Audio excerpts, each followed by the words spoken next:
आज इस press conference में आप सब लोगों का स्वागत है। और आज का जो सबसे महत्वपूर्ण विषय है, आप सब समझ रहे हैं उस चीज़ को, वो है अध्यापक भर्ती परीक्षा को लेकर। यह परीक्षा 24, 25 और 26 अपने निर्धारित तिथि और कार्यक्रम के अनुसार आयोजित की जाएगी। इसमें किसी को कोई संशय नहीं होना चाहिए। फिलहाल के हिसाब से वो अपने निर्धारित कार्यक्रम के हिसाब से ही वो आयोजित की जाएगी। जो भी अभ्यर्थी इसमें आवेदन दिए हैं वो सभी के सभी इसमें भाग लेने के लिए अधिकृत हैं, वो भाग ले सकते हैं। आप सब लोगों को जानकारी दे दूं कि हम लोग परीक्षा के स्टेज पर हम किसी भी अभ्यर्थी की पात्रता या उसकी पात्रता नहीं है, इसकी जांच नहीं करते हैं। स्व घोषणा आधारित वो जो भी अपना तथ्य आवेदन में दिए हैं, हम उसको स्वीकार करते हैं और उसके हिसाब से हम उसे परीक्षा में भाग लेने के लिए अनुमति देते हैं, एडमिट कार्ड इशू करते हैं। और एक बार जब उनको एडमिट कार्ड इशू हो गया तो वो परीक्षा में भाग ले सकते हैं। और डॉक्यूमेंट वेरिफिकेशन का जब स्टेज आता है, उस समय हम चेक करते हैं कि वो जो दावा किए हैं कि वो योग्य हैं, पात्र हैं, उसके बारे में उनके डॉक्यूमेंट वेरिफिकेशन के समय में हम चेक करते हैं। अब यहाँ पर आप लोग जरूर पूछेंगे और सब लोगों को ये संशय है कि बीएड वालों के केस में स्पष्ट कुछ होना चाहिए कि स्थिति क्या है।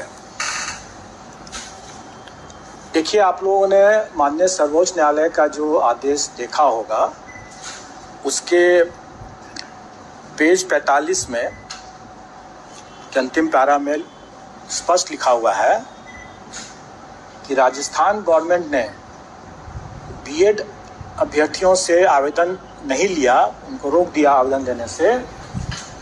ये गलत हुआ क्योंकि उस समय एनसीटी का जो गाइडलाइन था वो प्रभावी था, और जब तक गाइडलाइन प्रभावी है तब तक उसको मानना राज्य सरकार को था।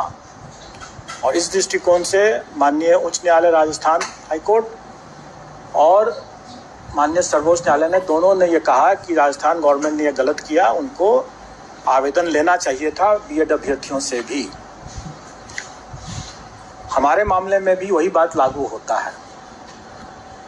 जिस समय हम लोगों ने आवेदन आमंत्रित किया, उस समय ये बीएड अभ्यर्थी पात्र थे, योग्य थे, और इसलिए उनको आवेदन आमंत्रित करने का मौका दिया गया और उन्होंने आवेदन दिया भी।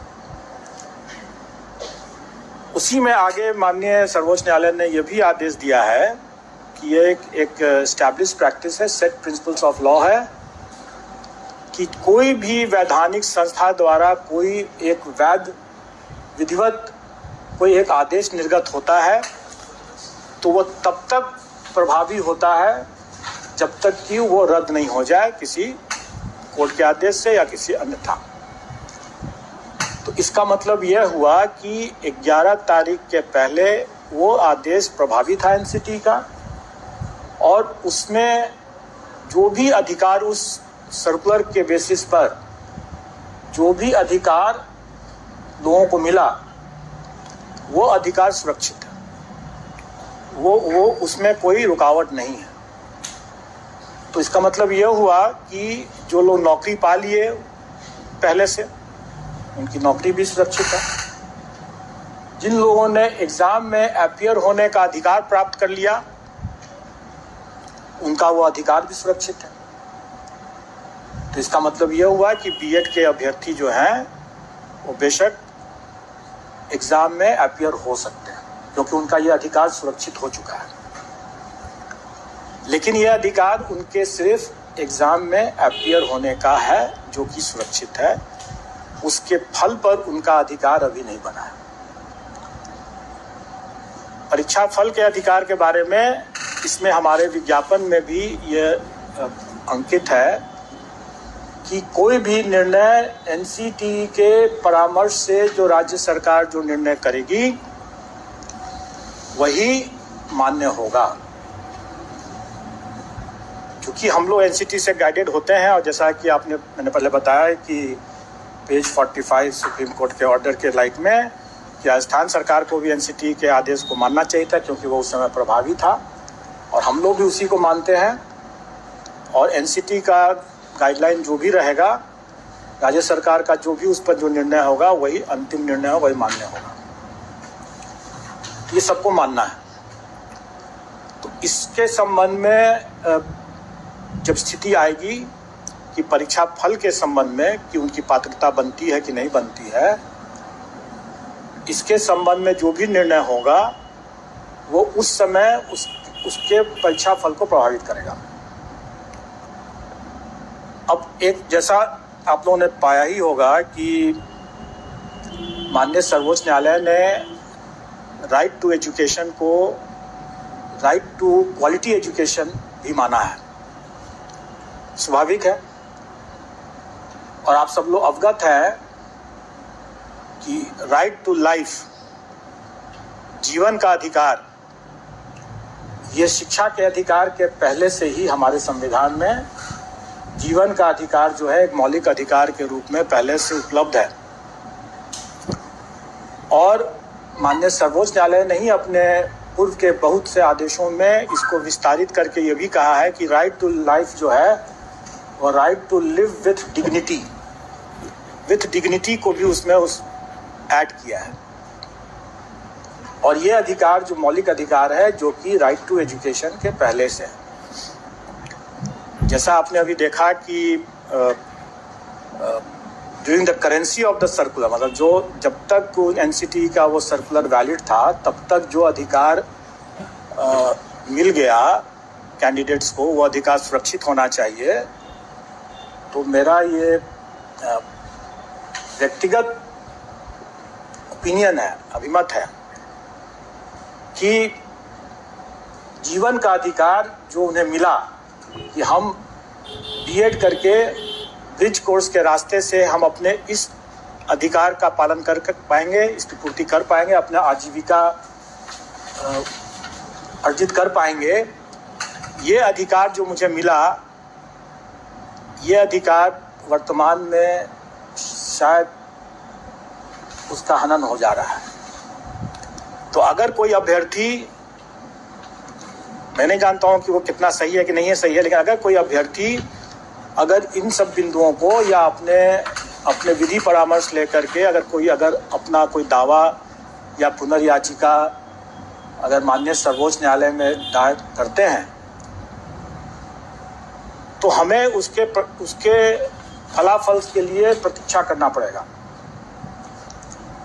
और उसके फलाफल से ही प्रभावित होगा उनका परीक्षा फल। तो इसका मतलब यह हुआ कि अभ्यर्थी क्या अपना लीगल रिकॉर्ड्स लेते हैं, क्या एनसीटी आदेश करती है, या क्या राज्य सरकार अध्यादेश या वगैरह वगैरह जो भी लेकर के आती है, उससे उसका परीक्षा फल प्रभावित हो सकता है, और हम उसका बिल्कुल अनुपालन करेंगे। अब तब ये प्रश्न आप लोगों के मन में जरूर उठता होगा कि जब इतना संशय है तो फिर अभी परीक्षा को क्यों नहीं टाल दिया जाए। स्वाभाविक है, ये सबके मन में ये सवाल उठेगा, और इसका उत्तर भी माननीय सर्वोच्च न्यायालय के इसी आदेश में छुपा हुआ है। माननीय सर्वोच्च न्यायालय ने ये अपने पेज 35 से 36 में ये कहा कि जब आपके पास में डिप्लोमाधारी पर्याप्त संख्या में उपलब्ध थे तो आपको बीएड के साथ, ब्रिज कोर्स के साथ उसको अलाउ करने का कोई औचित्य नहीं था।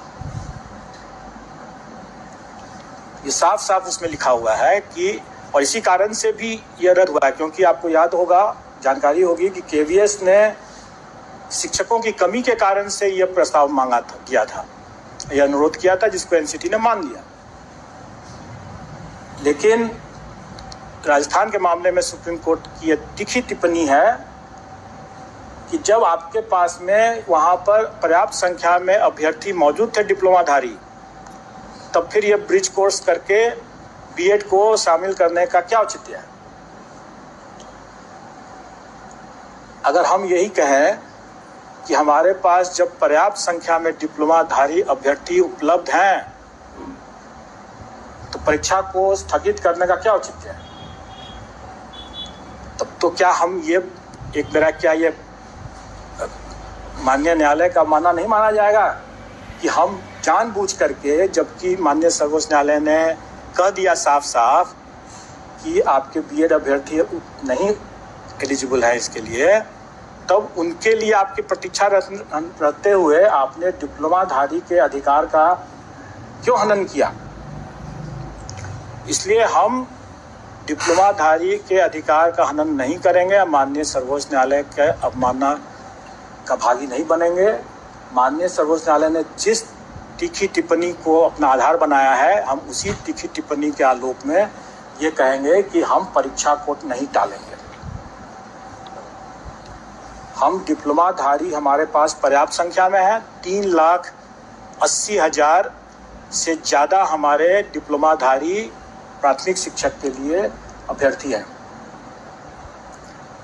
कई ऐसे बीएड वाले भी हैं जो कि डिप्लोमा भी प्राप्त किए होंगे, लेकिन उन्होंने शायद अपना बीएड ही लिखा होगा। हमारी वैकेंसी से रिक्ति से 5 गुना ज़्यादा अभ्यर्थी मौजूद हैं। हम कभी भी इसको इग्नोर नहीं कर सकते हैं, इस तथ्य को, खास करके माननीय सर्वोच्च न्यायालय के इस तीखी टिप्पणी के आलोक में, और हम इसको परीक्षा को कोई पोस्टपोन नहीं करेंगे।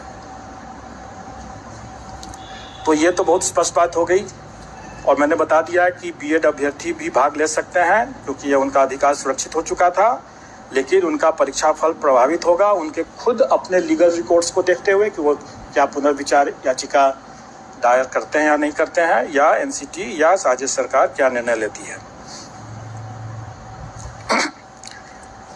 और जैसा मैंने अभी बताया कि ये निर्णय कि वो पात्र हैं या नहीं पात्र हैं, ये हम डॉक्यूमेंट वेरिफिकेशन के समय करते हैं। उसके पहले हम मान के चलते हैं कि जो भी उन्होंने दावा किया है वो सही है, और हम उसके हिसाब से अपना मेरिट लिस्ट बनाते हैं। लेकिन रिजल्ट हम, स्वाभाविक है, रिजल्ट हम तभी डिक्लेयर करेंगे जब वो पात्र होंगे। अगर वो पात्र नहीं होंगे तो हम उनका रिजल्ट डिक्लेयर नहीं करेंगे, और वैसी स्थिति में उनका एक चांस व्यतीत नहीं माना जाएगा। क्योंकि एक ये भी संशय था लोगों के मन में कि अगर हम एग्ज़ाम दे देते हैं और मेरा एक चांस बेकार चला जाएगा, आप मेरा रिजल्ट नहीं देंगे। जब हम रिजल्ट ही नहीं देंगे तो हम उनका एक चांस भी नहीं मानेंगे। लेकिन ये तब की स्थिति में है जबकि उनको कोई संशय रहता है, जैसे मुझे भी अभी संशय है कि पात्र हैं कि नहीं है, या क्या वो लीगल रिकॉर्ड्स लेते हैं। लेकिन अगर ये क्लियर अगर हो जाता है और उसके बावजूद जानते बूझते अगर वो अपीयर होते हैं, तब उसको हम उनके चांस को व्यतीत मानेंगे। जैसे कि हम लोगों ने अपीयरिंग कैंडिडेट्स के लिए, जैसे सीटेट अपीयरिंग कैंडिडेट्स के लिए या बीएड अपीयरिंग कैंडिडेट्स के लिए कोई भी परीक्षा में जो हम अनुमति दे रहे हैं, तो भली भांति जानते हैं कि वो अपना एक चांस को एग्जॉस्ट कर रहे हैं, चाहे वो सीटेट क्वालिफाई करते हैं या नहीं करते हैं, वो अपने एक चांस को व्यतीत करते हैं, क्योंकि भली भांति वो जानते बूझते वो अपीयर हो रहे हैं, इसलिए उनका चांस व्यतीत माना जाएगा। लेकिन इस पर्टिकुलर मामले में, बीएड के मामले में, अगर संशय बना रहता है और अगर हम उनका परीक्षा फल नहीं घोषित करते हैं, रोक के रखते हैं, तो उनका चांस भी व्यतीत नहीं माना जाएगा, और उनका 3 चांस, हर परीक्षा के लिए 3 चांस सुरक्षित रहेगा। ये तो अब मैंने जो बता दिया, जो आए दिन लोग तरह तरह के अटकलबाजी लगाते हैं, और एक तरह से जो अभ्यर्थियों के शुभचिंतक हैं वो बेसिकली रक्षा में हत्या कर रहे हैं, क्योंकि जो उनका मन अगर विचलित है तो परीक्षा में कैसे पढ़ेंगे। स्वाभाविक है,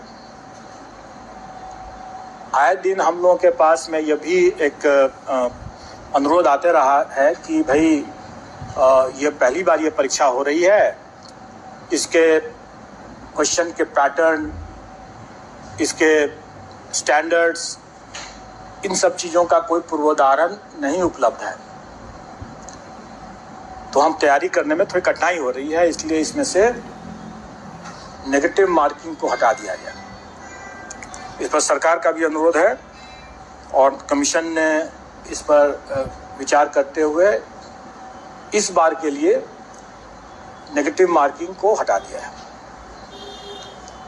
तो चूँकि हमारे क्वेश्चन पेपर्स पहले से मुद्रित हो चुके हैं, उसमें लिखा हुआ होगा कि नेगेटिव मार्किंग भी है।